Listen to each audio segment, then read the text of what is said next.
Pengisytiharan Pelabuhan Sogip Sipitang pacu ekonomi Sabah. Antara tumpuan lintas langsung dari Sabah petang ini bersama Sabrina Baas. Silakan Sabrina. Ya Zahira, pengisytiharan Pelabuhan Sogip di Sipitang oleh Sabah Oil and Gas Development Corporation Sdn Bhd SOGDC merupakan langkah strategik bagi meningkatkan pertumbuhan ekonomi negeri. Timbalan Ketua Menteri Datuk Syahilmi Yahya berkata, Pelabuhan Sogip akan membawa pelbagai peluang pekerjaan, meningkatkan sektor perniagaan tempatan serta memperkukuh lagi industri minyak dan gas yang menjadi pemacu utama ekonomi negeri.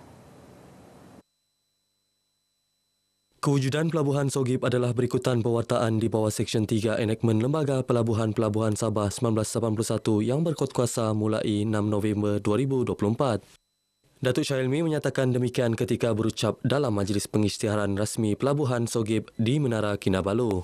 Sipitang kini menjadi pintu gerbang baru untuk perdagangan maritim atas kedudukan yang strategik di pantai barat Sabah yang menghadap Laut Cina Selatan. Dalam pada itu, pengerusi Pelabuhan Sogip Datuk Harun Ismail dalam sidang medianya memberitahu Pelabuhan Sogip akan menjadi sebuah pelabuhan yang mampu menampung jumlah transaksi volume terbesar di negeri ini.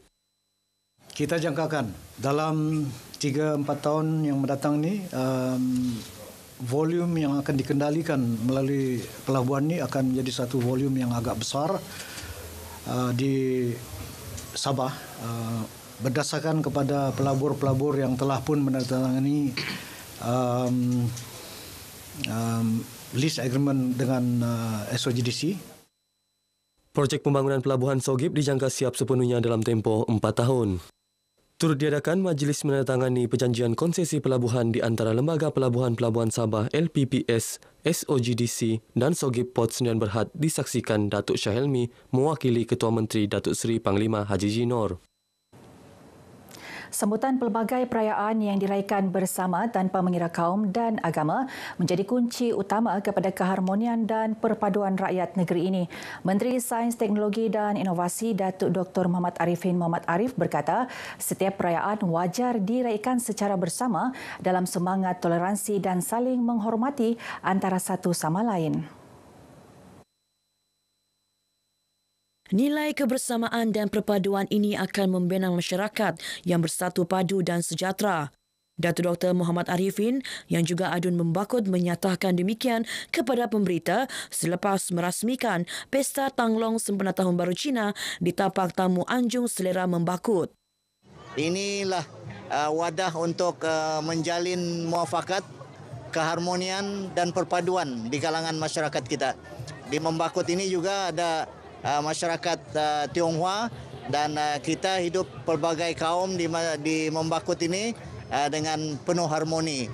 Kita raikan apa-apa perayaan yang dianjurkan oleh masyarakat pelbagai kaum.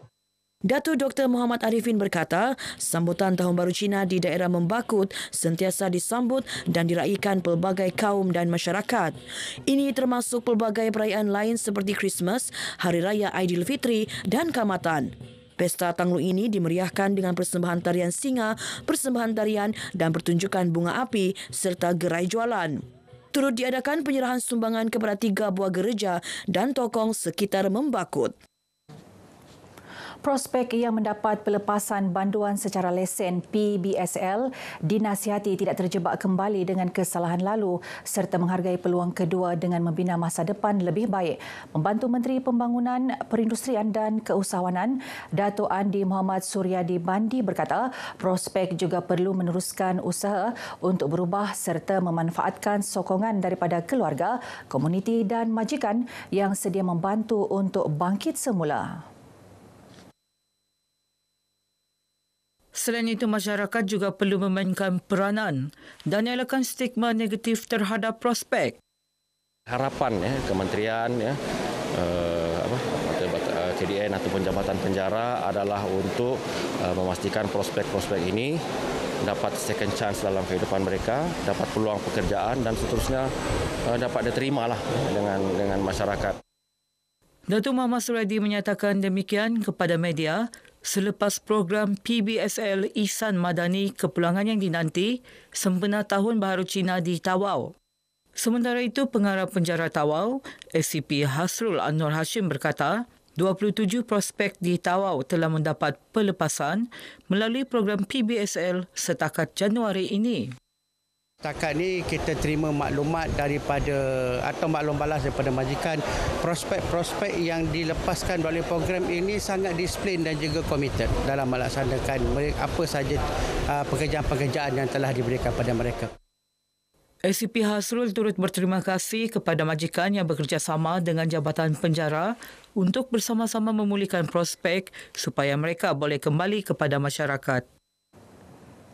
Pertubuhan seni silat perlu membuka lebih banyak gelanggang di kawasan luar bandar. Pembantu Menteri kepada Ketua Menteri Datuk Nizam Abu Bakar Titingan berkata, ia bagi memberi peluang kepada generasi muda mempelajari seni mempertahankan diri itu yang juga merupakan warisan bangsa di negara ini. Usaha itu juga dapat melahirkan lebih ramai bakat dalam seni silat sekaligus menggalakkan anak-anak muda terlibat aktiviti sihat.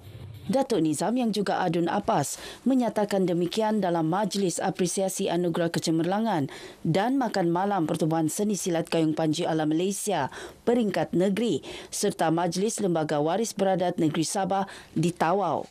Saya juga meminta supaya seni silat Gayung Panji Alam ni dapat membuka gelanggang-gelanggang baru, khususnya di kawasan kampung-kampung di luar bandar, kerana kita melihat bahawa masih teramat kurang aktiviti-aktiviti yang bermanfaat sehingga kadang-kadang orang-orang muda ini membuang masa dengan mereka dengan perkara-perkara yang tidak berfaedah.